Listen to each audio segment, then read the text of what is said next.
Bueno, es un placer, como siempre, recibir a Beatriz Arlo. ¿Cómo andas, Beatriz? Gracias por venir. Ale. No, gracias por invitarme. Te preguntaba en qué dividís tu tiempo, además de vez en cuando dar alguna entrevista y todo. O sea, ¿das conferencias? ¿Escribís? Te preguntaba si dabas algún tipo de curso o de clase. Ya no, eso ya se fue de tu vida. No, yo me fui de la universidad muchísimo antes de tener edad de jubilarme. Me fui. Me fui yo tenía la cátedra de literatura argentina, la gente que trabajaba en esa cátedra ya toda estaba en condiciones de ser profesora titular y yo no me iba a quedar ahí tapando la salida a la titularidad de gente que, bueno, compitiera por esa titularidad. No, me pareció que me tenía que ir. Y además porque, ¿sabes una cosa? Las personas que vivimos muchos años bajo dictadura no estamos acostumbrados a los largos periodos. A ver eso. Claro, la dictadura a mí me tocó la primera en el 66. Acababa de presentar mi última materia y pensaba que me iba a quedar en la universidad. Vino la dictadura, me fui. En el 73 no volví a la universidad porque no participaba, no era peronista, no volví a la universidad. Después vino la dictadura del 76. Entonces, mis periodos siempre son cortos. Cuando me di cuenta, ahora, desde Alfonsín en adelante, que había pasado 19 años en la facultad, en Filosofía y Letras, dije, no, ya está, Arlo, volvete, ándate. Pero mis periodos son siempre cortos, mis periodos de trabajo en el sentido de trabajar en el mismo lugar, etcétera. Empiezo a hablar un poquito de Argentina y, a ver, voy a arrancar por una pregunta muy general, pero a ver si me lográs ensayar una respuesta a esto. ¿Qué es Argentina? ¿Tenés una explicación a cómo podríamos referir qué es Argentina? Yo creo que en primer lugar Argentina es un país chico y poco importante en el paisaje mundial. Eso sería lo primero que yo diría, porque va contra el sentido común, contra el discurso de muchos políticos y contra el sentido común colectivo también va. Argentina es un país chico. Vos sabés que los países latinoamericanos que son importantes son los países grandes, México y Brasil, los que pesan en el mercado mundial, los que por la cantidad de millones de habitantes también pesan. Argentina no puede pesar por ninguna de esas razones. Pero pesamos históricamente por una exportación de cultura, de pensamiento, de cientificismo, de ideas. O sea, hoy Brasil es bastante más activo que Argentina en eso, sus universidades están muy bien rankeadas, la Universidad de Buenos Aires también está muy bien rankeada, pero tampoco uno puede pensar que si uno dice Argentina en otros lugares, la gente piensa, ¿cuántos investigadores? Muchos de nuestros investigadores están investigando en el exterior, porque las posibilidades de investigación son mayores, porque los sueldos son mejores, etcétera. Entonces, lo primero que yo diría es que es un país chico. Es un país que posiblemente tuvo un pasado mejor en las primeras 3 décadas del siglo XX, pero que entre los golpes militares y el cambio del reloj mundial en cuanto a las exportaciones, etcétera, fue convirtiéndose en un país menos importante. A mí me parece que sería muy bueno que los argentinos nos pensáramos como un país chico. O sea, pensarnos como un país chico nos daría más realidad a un montón de cosas. O sea, nos haría muy respetables. ¿Nos haría muy respetables? Claro. Si uno actúa pensando que este es un país importante y que se puede medir con Brasil o se puede medir con México, actúa de un cierto modo. Si uno piensa que este es un país chico donde no se respetan los contratos políticos. ¿Qué es no respetar un contrato político? Si vos en Chile haces un contrato político, que era, suponete, después de que se fue Pinochet, la alternancia entre la democracia cristiana y el ala liberal de derecha, ese contrato político, ese pacto se respetó. Si vos en Argentina hubieras hecho ese pacto, en cuanto tenía que venir el otro que estaba en el pacto, se hubiera dicho, no, che, pero ¿sabés qué? A mí no me conviene, o a vos no te conviene, conviene que yo siga. No hubiéramos respetado ese pacto. No, tendemos a no respetar nuestros pactos. Bueno, pero ahí me sacás me das la posibilidad de repreguntarte, porque mira, lo tenía acá. ¿culpa de políticos o culpa de la gente? Todo el tiempo es una frase que utilizamos, es la culpa en Argentina es de la política. Tenemos una política de porquería, tenemos malos políticos. Quiero poner ahora bajo la lupa el rol de nuestro, el rol de la sociedad. O sea, ¿qué culpa tenemos nosotros? Mirá, me lo traes vos, desde esto de que no respetamos pactos o no cumplimos pactos en Argentina. Sí, son ¿La de difícil gente o los cumplimiento. políticos?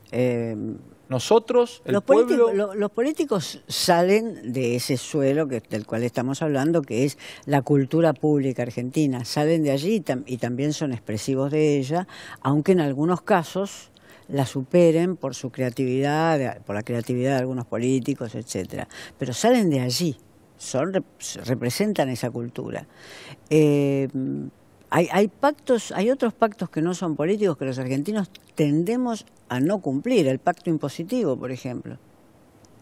¿El pacto impositivo? Claro, los países se sostienen con el pago de impuestos, no con la evasión de la mitad de los impuestos o que no esté No estás hablando, a ver, está bueno esto, no estás hablando de alguien que la tenga, perdón, de alguien que no la tenga y que, bueno, pasaron 2 meses y no lo puede pagar y listo, y no lo puedo pagar no, estoy hablando del que la tiene y que no la paga. Estoy hablando de muchísimos, para poner un caso, de profesionales liberales que para extraerles una factura tenés que operarlos. Claro. Entonces, tenés razón, es una forma de pensamiento, es nuestro. Esa es una forma de ético. pensamiento. Ese profesional liberal que no te va a dar la factura por lo que vos le pagaste, no piensa que está cometiendo un delito. ¿Cómo profesional liberal? O un médico, un dentista, un psicoanalista. ¿Te dan las facturas? No. Entonces, hay muy pocos psicoanalistas que te dan la factura. Muy pocos que te dan la factura. ¿Dentistas te dan la factura? Tampoco.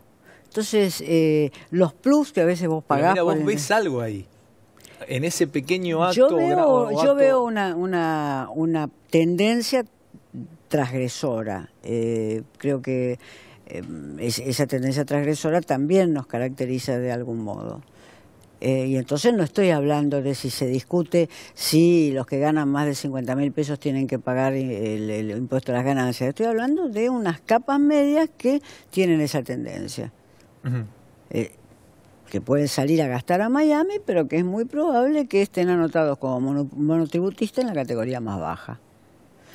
Eso en otros países no es que las costumbres no los permiten, las leyes no los permiten. Vos trabajás en otros países y tus ingresos, el impuesto se saca antes, lo pagás antes. Lo que pasa es que después te vuelve también, ¿no?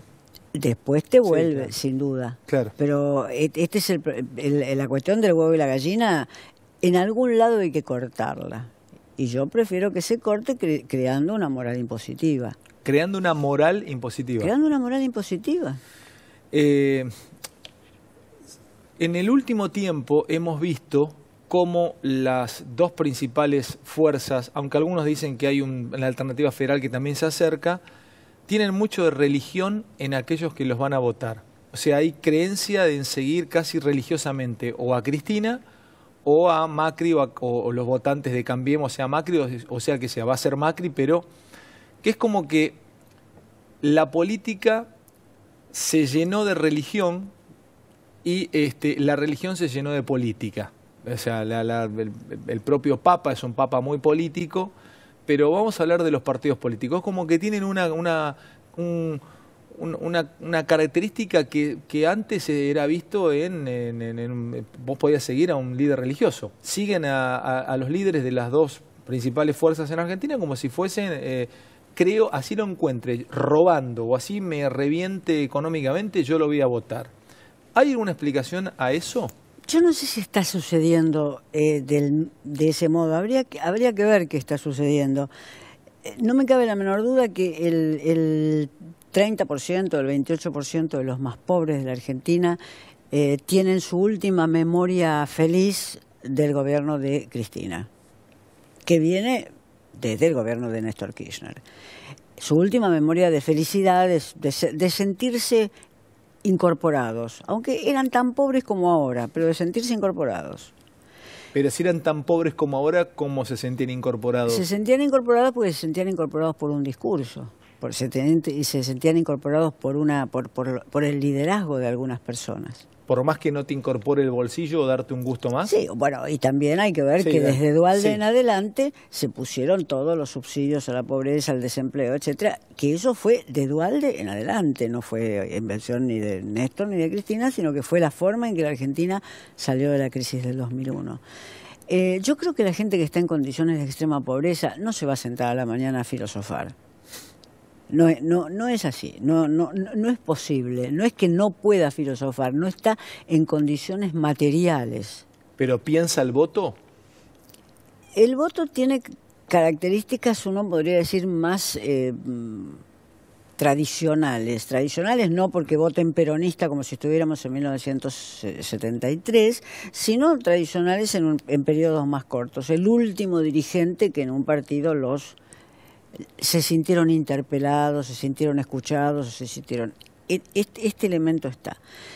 En las capas medias yo creo que no está ese elemento, o sea que yo creo que en el caso del PRO y de Cambiemos, las adhesiones pueden ser bastante más fluctuantes. Porque las capas medias, evidentemente, y sobre todo las capas medias urbanas, de ciudades como Buenos Aires, las capas medias que no han caído, que no están bajo la línea de pobreza, cuyos hijos todavía pueden terminar el secundario, etcétera, pueden tener mayores posibilidades, digo posibilidades materiales de pensar el voto. O sea que ese voto me parece que es más fluctuante. Yo todas las noches llego a la esquina principal del barrio donde vivo, que es Caballito, que es un barrio que clase media votó Macri masivamente, y están caceroleando. Y yo digo, ¿en Caballito? En el Anacoito y Rivadavia, 2 o 3 veces por semana están caceroleando. Poca gente, pero está caceroleando. Yo digo, ¿pero lo votaste? Sí, claro, lo voté, pero ahora, o sea, tiene la posibilidad del cambio. Ese señor de 50 años o esa señora de 50 años. ¿Por qué tiene la posibilidad del cambio? Porque no vive en situación de extrema necesidad, como viven los pobres, como viven los que no alcanzan a cubrir la canasta básica. Entonces, vivir en situación de extrema necesidad no te conduce a que vos te sientes y discutamos de política, compañero. No te conduce a eso. Claro. No podés, no están las condiciones dadas. Es despreciar la situación de extrema necesidad de esa gente, pensar que además de eso, de vivir en situación de extrema necesidad, tiene que pensar mucho la política. Mientras que los vecinos de Caballito, que son capas medias que tienen miedo de caer, hoy pueden estar protestando. Digo Caballito porque es lo que veo, pero me interpelan por la calle, gritan, dicen yo lo voté pero nunca más, etcétera. O sea que tienen cierta posibilidad de cambio, por eso hay una zona de las capas medias que puede llegar a definir elecciones, que fue la que... ¿Y crees que esa capa media puede dar una sorpresa este año? Una sorpresa en las nacionales es diferente, porque las nacionales tienen 3 distritos importantes por lo menos, que son la provincia de Buenos Aires, Córdoba y Santa Fe, o sea que hay que ver qué sucede en las otras provincias. En Santa Fe, hace 20 años que la ciudad de Rosario la está gobernando los socialistas y la provincia ya lleva 3 periodos gobernando los socialistas. Córdoba, yo tengo la impresión de que Schiaretti, por lo que sé de Córdoba, ha hecho un gobierno que tiene relativamente contentos a los cordobeses, y el alcalde de Córdoba, Mestre, que no es PRO, es radical, está en el PRO, pero está en Cambiemos, pero es radical, también tiene una buena gestión. O sea que hay que ver qué pasa en esos distritos, que son distritos grandes. Me anoté algo para preguntarte, a ver si me ensayás una mirada sobre la pérdida de la figura del héroe en Argentina. Ni en el fútbol ya hay héroes. Y me puse a pensar, por lo menos desde el deporte, cuál fue el último héroe que tuvimos. Y creo que fue Del Potro, cuando ganamos la Copa Davis allá. ¿En Chile? Cuando ganamos la Copa Davis en Escocia, que vence a Murray y que hace un partido increíble y el tipo nos daba... O sea, fue el último gran gesto de héroe, o el último gran héroe que tuvimos en Argentina. Mirá qué chiquito lo que estoy diciendo en el deporte, porque Messi no se convirtió en héroe, o a ver, debe haber millones de médicos que han logrado salvar vida, ahora me van a decir el maestro rural, pero estoy hablando de la figura de un héroe reconocido como que no haya dudas, este es héroe, este para nosotros es un héroe. Salvo el deporte, no sé, no encontré un héroe en la política, no encontré un héroe en la función pública, y casi todos los países tienen un héroe. No, algunos países no. ¿No? Algunos países tienen más repartidos los valores y entonces pueden tener un héroe deportivo, pero también pueden tener un héroe intelectual. Claro, y pero también un héroe político. te identifica la sociedad de ese héroe. Entonces vos con los valores de ese héroe más o menos... ¿Cuál en Estados Unidos? ¿Cuál en Estados Unidos, que es una sociedad muy compleja, digamos? ¿Cuál? Yo no podría decirlo, es un país que conozco bien en el sentido que conozco algunos estados bien. Estados Unidos conocerlo bien es muy difícil. ¿Cuál en Estados Unidos? No lo sé. Son sectoriales las adhesiones. Yo creo que la idea de héroe es una idea que está en decadencia, que se mantiene, y yo digo afortunadamente está en decadencia, afortunadamente. ¿Afortunadamente? Sí, si no necesitamos héroes, necesitamos ciudadanos, necesitamos científicos, necesitamos grandes deportistas, porque ese principio de identificación me parece muy fuerte. ¿Ese principio de identificación te parece interesante? Me parece deportista? Me parece interesante en lo que puede hablarle a la sociedad. El caso de Del Potro, un deportista marcado por la mala suerte. Lo que le pasó con la rodilla es la mala suerte. Y que sin embargo dice, bueno, no va a ser en este torneo, pero quizás sea en el próximo, quizás vuelva en el torneo de Madrid. Es decir, que se mantiene pese a eso. Ahora, perdón, yo te voy a decir algo y voy a contar algo total. No, a ver, está bueno contárselo a la gente y lo hago público. Yo estuve a 14 minutos de entrevistar hasta a las 6, 7 de la tarde era héroe nacional. 14 minutos. Yo vengo a hacer el programa, tengo una extraordinaria producción y mis compañeros de producción todo el tiempo van chequeando, buscando, hasta que uno de ellos dijo, ojo, que parece que la historia es mentira. Yo estuve a punto de entrevistar al Canillita, que había devuelto 500 lucas verdes. Y ese muchacho, con esa historia que inventó durante 7, 8, 10, 12 horas, fue héroe nacional. Hablaban por todos lados, mirá el gesto. Fuera mediático, duró. Bueno, pero... si fuera verdad, si hubiera sido verdad, la historia también hubiera durado 7, 8 horas. No se puede mantener una figura sobre la base de una persona que levanta un maletín con $500.000 y los Pero devuelve. representaba mucho. Que el tipo, un argentino que no tenía laburo, que estaba pasándola mal, encontrara un maletín con medio palo verde y lo devolvía a Beatriz. Era una historia hermosa. Pero no se iba a convertir en un héroe nacional, a nadie le iba a modificar una conducta. Excepto, quizás, sí, maestros, padres, etcétera, le decían a sus hijos, miren cómo hay que... Pero iba a ser ejemplo. Bueno, ejemplo, pero no héroe. Yo desconfío de la figura del héroe, desconfío enormemente de la figura del héroe.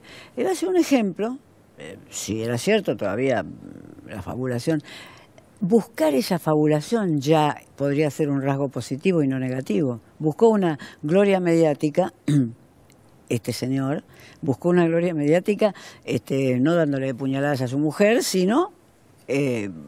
fingiendo que había devuelto $500.000. Claro. Quizás ya el contenido de su fabulación es mejor que otras fabulaciones, ese contenido.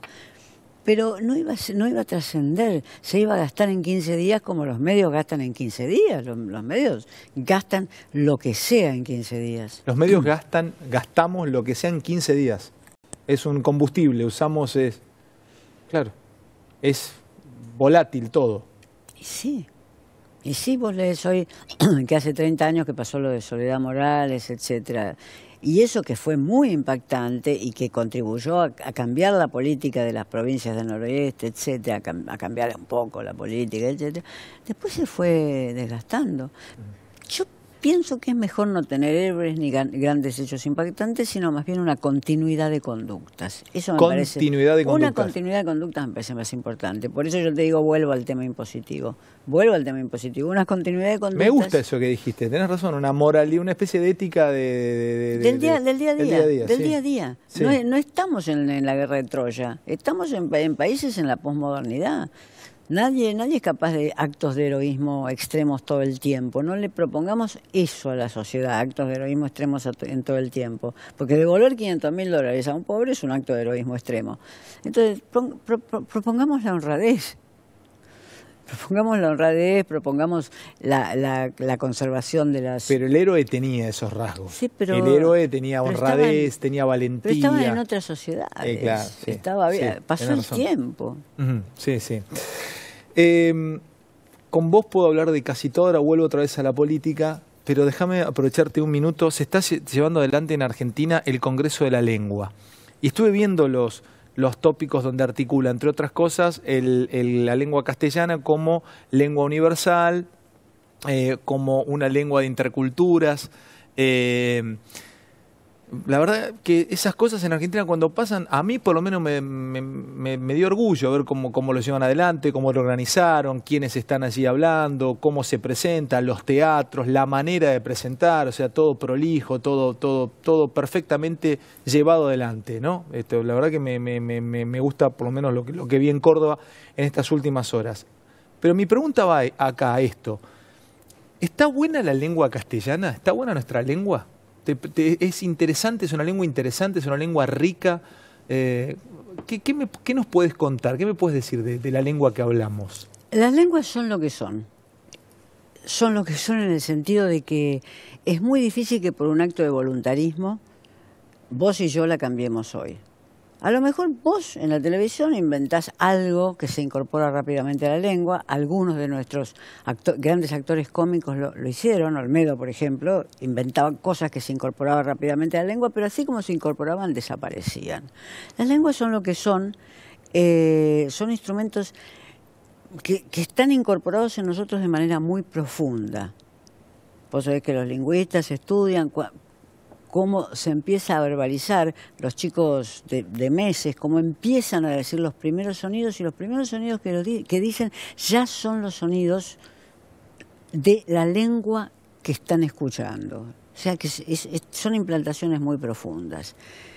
Sin duda, uno puede tener sobre la lengua el juicio que es cuánta literatura y cuánta arte produjeron, en el sentido de la lengua castellana es riquísima, como el inglés y el francés. ¿Lo tomás como una manera de medir cuán fuerte o cuán rica es esa lengua, la producción literaria que dio esa lengua? Yo me abstengo de las categorías, cuánto más fuerte, pero hay lenguas que yo diría en Europa, sin duda el alemán, el francés, el inglés y el italiano, junto con el español, son lenguas que a lo largo de los siglos han producido gran literatura. Esa gran literatura se ha vuelto popular en muchos casos. Es decir, vos podés registrar que algunos refranes que están en el Quijote o algunas fórmulas que están en la Divina Comedia las decimos sin saber de dónde vienen, o sea que ¿las usamos en el día a día? ¿En un bar sin saber, en medio del camino de la vida? Vos podés decir en medio del camino de la vida, esta es la Divina Comedia, en medio del camino de nuestra vida. Eso refina el lenguaje y le da densidad a las lenguas.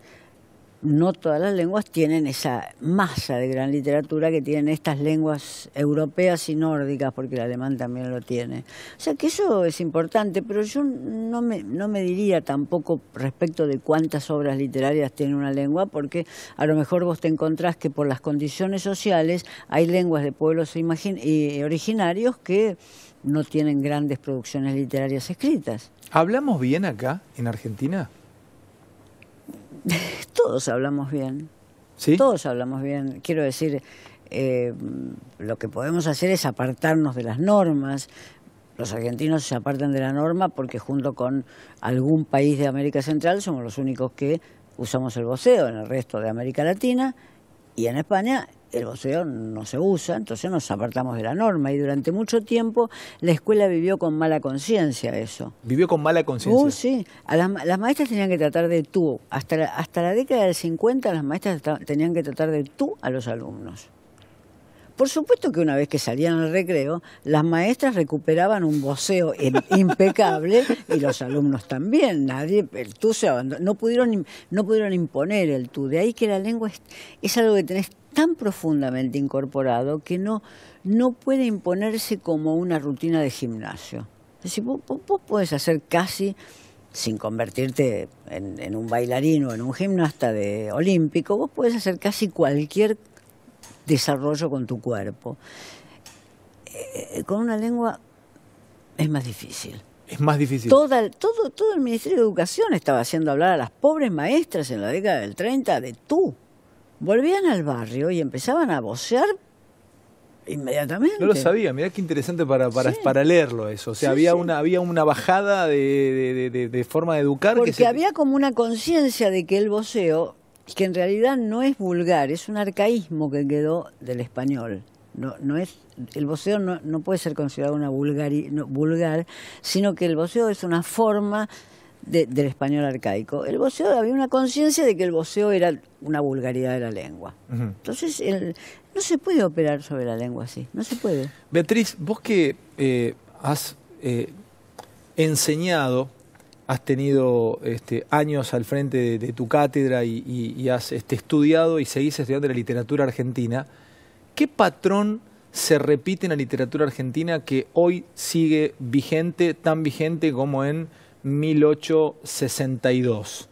¿Hay un patrón, no sé, división, unos y otros, grieta, interior, capital? ¿Hay un patrón que se repite? No sé, por ahí me decís el humor, no sé, ¿has encontrado algún patrón repetido? Mira, si yo pensara pensar en algunas novelas últimas, en narrativa, digamos, yo diría que el patrón que más se repite es la relación con lo extranjero, de algún modo. Te pongo un ejemplo. A ver. Muslip escribió una novela que se llama Clementina, que es la historia de su abuela, que es una inmigrante gallega. Es una novela pequeña, hermosísima, chiquita, donde la inmigrante gallega llega a Buenos Aires y empieza a encontrar que toda la comida es una porquería. Los chorizos no los vas a comparar con los de Galicia, los huevos tampoco, el jamón tampoco, el queso tampoco, el pan tampoco, los guisos tampoco.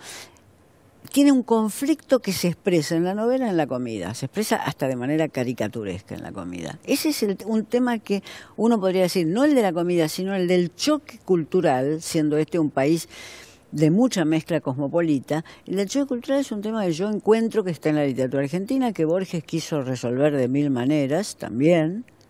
Borges también dijo, los argentinos somos como los irlandeses, podemos tomar de todas las tradiciones y mezclarlas. Eso es algo que está en nuestra cultura. Estoy leyendo una novela sobre Praga de Bertazza, y es una novela muy ingeniosa en la cual el escenario es Praga. Y el narrador es un guía de turismo en Praga. Es un argentino que no conoce Praga, es decir, un argentino chanta, uno podría decir, sí, un típico argentino que no conoce Praga, pero que es guía de turismo en Praga. Bueno, después tiene otras cosas, sí, la novela. Entonces, la idea de la mezcla con lo otro, que fue una gran experiencia argentina, porque todos... una parte importante, excepto los pueblos originarios, una parte importante es una parte de origen inmigratorio. Ese es un tema que vuelve, que cuando parece que se va a perder... la relación con lo otro, o la interacción o la mezcla con lo otro, ¿no? En la historia argentina. Pero con mi pobrísima historia de lecturas, o sea, los libros que hemos estudiado en la primaria o en la secundaria, que nos hacían estudiar nuestros profesores. Arrancabas con el Facundo de Sarmiento, seguías con el Matadero, y pasabas leyendo lo que se te ocurra, y todo el tiempo hay una mirada de grieta, hay una mirada de los de acá y los de allá. O sea, hasta te diría de odio interno. No es que en el Matadero se odiaba a un extranjero que venía a invadir a la Argentina. O sea, odiaban a un tipo que montaba como un unitario y se acercaba al Matadero y lo querían acuchillar. O sea, era esas dos obras que vos mencionaste, que vos tenés razón, evidentemente no son obras de mezcla cultural, esas dos obras que vos mencionaste son anteriores a la llegada de la inmigración. Tenés razón. Sí, es cierto. Son anteriores. Tenés razón. O sea, Facundo en mediados del siglo pasado, 1848, y el Matadero es anterior incluso. Sí, tenés razón. O sea, cuando tenés un país criollo que está tratando de ver cómo resuelve sus contradicciones, pero no tenés la llegada de la inmigración.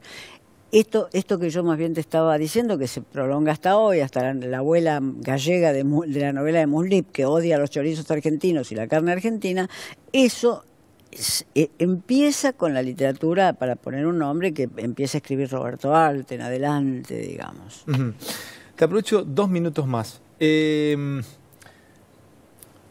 Déjame una mirada sobre Venezuela. Siempre hablamos de Venezuela, creo que lo he charlado con vos, pero como todo el tiempo va cambiando Venezuela, en la mirada de los periodistas, en la de los analistas, ¿qué es Venezuela para vos? En este momento es un país extremadamente desdichado. Para empezar, esto hay que decirlo como primera cosa, es un país extremadamente desdichado, donde un experimento de gobierno de autonomía antiimperialista, que fue el de Chávez, no el de Maduro no fue ningún experimento ni fue nada, fue un desastre, pero el de Chávez, uno podría decir, fue un experimento de un gobierno que le vendía petróleo a Estados Unidos, pero al mismo tiempo, porque le vendía y mucho, le vende y mucho, pero al mismo tiempo se plantaba entre Estados Unidos. Ese experimento se dio como inviable. Quizás también la muerte de Chávez haya influido en que eso fuera inviable. Y tuvo la desgracia, y ahí es donde los líderes políticos empiezan a pesar sobre la historia, tuvo la desgracia de tener un sucesor absolutamente inepto y torpe. Hay políticos que son torpes, ignorantes e ineptos, y hay políticos que no lo son. Eso al margen de sus ideologías. Entonces, al margen de sus ideologías. Claro, vos podés tener políticos torpes, ineptos e ignorantes en la derecha o en la izquierda. Venezuela, con un proyecto que ya le había pasado el cuarto de hora, que fue la de esa actitud de orgulloso provocación de Estados Unidos, pero que era interesante, digamos, en un país que siempre había sido muy dependiente. Venezuela con eso, con Maduro ya no lo podía llegar. Vos tenés un dirigente cuya torpeza ideológica lima toda posibilidad de realizar un proyecto político. Última, y empiezo a vender, y después seguimos en el próximo corte. Hoy Macri usó una frase que en redes sociales y muchos, incluso en algunos medios, le atribuyen a Harvey Dent, a Harvey Dos Caras en El Caballero de la Noche, que es una película sobre Batman, pero que viene de un pensador, creo que francés, del siglo XVII o XVIII. No recuerdo bien, lo leí a Campanella diciendo, lamento desilusionarlos, no es una frase de los guionistas de Hollywood puesto en Harvey Dent, el villano, sino que es una frase de la literatura. No escuché el discurso de Macri, no sé ni Bueno, de Macri esta mañana dio una nota a nuestro compañero, a Pablo Rossi, en Cadena 3, y deja una frase, algo así como, y quiero decirle a los argentinos que el momento de mayor oscuridad es del momento o del minuto previo al amanecer. Entonces, esa es una frase que dice Harvey Dent, creo que Harvey Dent o Harvey Dos Caras en Batman, dice, le quiero decir a Ciudad Gótica que el momento más oscuro es el momento del amanecer. Y lo empezaron a matar a Macri con eso, usó una frase de Batman, salgo de ahí porque la frase no es de Batman, viene de antes, viene de la literatura, pero está muy coachado. No solamente él, el resto de los políticos están coachados. Vienen acá con un discurso de pronto anti-extranjero, más endurecido. ¿Hay una explicación a esto? ¿A que estén todos coacheados? Que los políticos tengan asesores me parece que es un dato que sucede en todo el mundo, y que los grandes políticos argentinos también los tuvieron. Si fue un acierto de Raúl Alfonsín, que fue un político con enorme creatividad mientras fue presidente, aunque le fue mal en su periodo, en el final de su periodo, también tenía extraordinarios asesores. El constitucionalista y jurista Carlos Nino era un asesor de Alfonsín. Lo que pasa es que no le pasaba frases para repetir en la televisión, sino que le pasaba grandes esquemas constitucionales para ver de qué manera se podía perfeccionar el sistema democrático. Ahora, ¿sabes lo que pasa, Beatriz? Imagínate que vos, esta nota que estás dando, que la debe estar viendo mucha gente, tuvieses la presión sobre tus hombros que todo lo que dijiste esta noche, mañana va a ser el tema en todos los medios durante una semana. Desde mañana por una semana, la nota de Beatriz Arlo, La Nación, Clarín, Infobae, América, 24, todo, por todos lados, ¿eh? No son tan inolvidables los discursos de Macri, no pasa una semana con un discurso de Macri y te morís de aburrimiento. Te quedas una semana con un discurso de Macri y te quedas muerto. Pero no achican el margen de error al ser coachados o al repetir una frase y no tener que pensar, porque a ver, Beatriz, vos tenés un bagaje intelectual muy amplio, entonces es difícil hacerte pisar el palito a vos. O si yo no en mi caso, pero si yo fueses presidente y yo te trato a arrinconar y me das vuelta como una media, te haces así y paso largo contra el decorado y me agarran en Canal 9. ¿A vos te parece que Menem era un político al cual él repetía el discurso de los sucesores? De ninguna manera. Lo que Menem hacía era más bien mandarlo a Bauzá o mandar a su secretario de gabinete a hacer las políticas que él quería, o las que discutía con ellos, pero vos repasar el discurso de Menem y vas a ver que no está diciendo frases célebres sacadas de una película.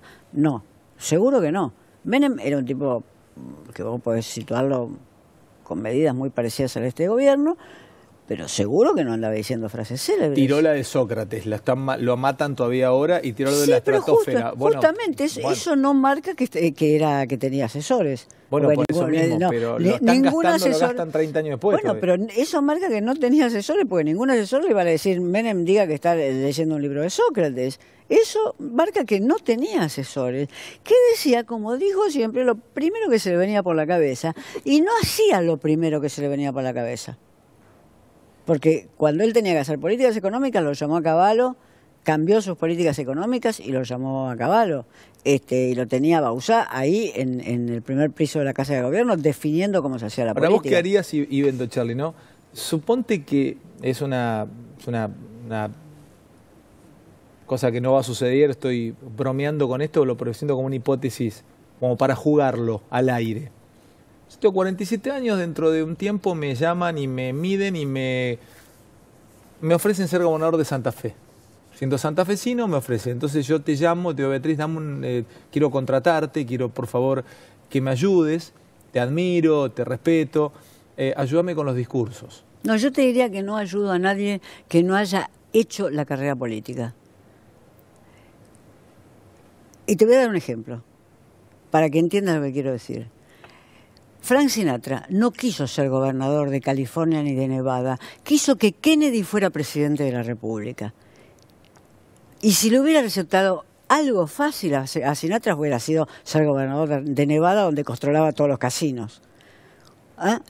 No quiso. Él se jugó para que su nombre, su prestigio, su canto maravilloso, ayudara a Kennedy a ser presidente de Estados Unidos. Entonces, si vos me llamaras, yo te diría, flaco, vos sos muy popular. Fantino, sos muy popular, te conoce muchísima gente y te respeta muchísima gente. Ahora, vos no hiciste este camino.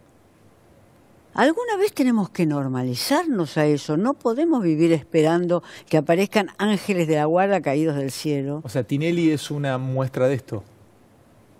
Yo creo que sí, creo que Tinelli podría apoyar al político que elija y que sería muy eficaz su apoyo. Pero no, ¿y si le tocara ser gobernador? A ver, ¿cuáles son los gobernadores exitosos que vos conocés que no vienen de la política? Una gobernadora como María Eugenia Vidal, que no tiene mis simpatías, pero estuvo 8 años en la ciudad de Buenos Aires. Claro.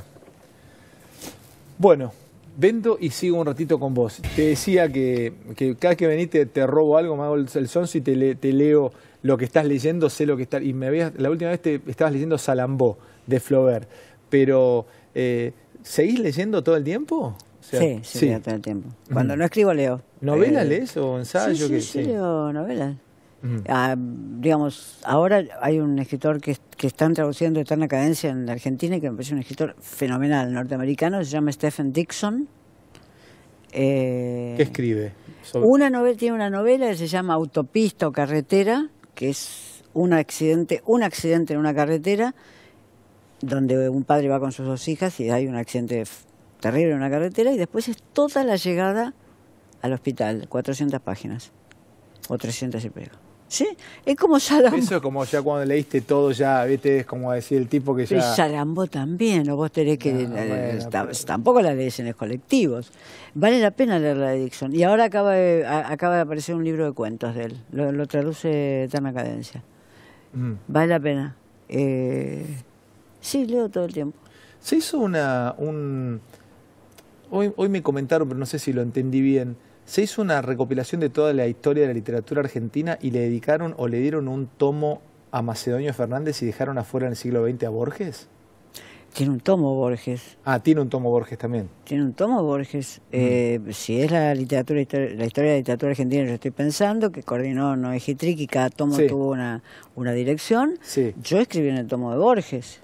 Tiene un tomo Borges. Tiene tomo, sí, sin duda. Sin duda, pero además sería impensable que con la gente que escribió en esa historia de literatura y con el coordinador que fue Noé Gitric no tuviera un tomo Borges. Pero yo escribí en el tomo de Borges, es un tomo así. Entonces está. Me despido después del corte con Beatriz.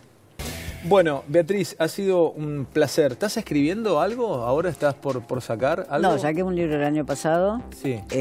No se puede sacar un libro por año. Estoy escribiendo notas. ¿Das conferencias? Estoy escribiendo notas. Hay un tipo de notas que estoy escribiendo para El País, que son notas de contenido cultural, que me gustan mucho. Y esas les dedico su tiempo. Porque además el suplemento del País es muy acogedor en ese sentido y no se puede escribir un libro por año. Yo por lo menos no puedo. Yo no puedo. Sí, jugando al tenis. No. Ya tampoco. Beatriz, gracias por venir. Placer enorme. Como siempre, agradecerle a todos ustedes y yo me pongo en manos de este santito protector, San Expedito, y de la Virgencita de los Milagros, de Salta. Los veo mañana, si Dios quiere, mañana jueves. Un placer haber tenido a Beatriz como cada noche. Chau.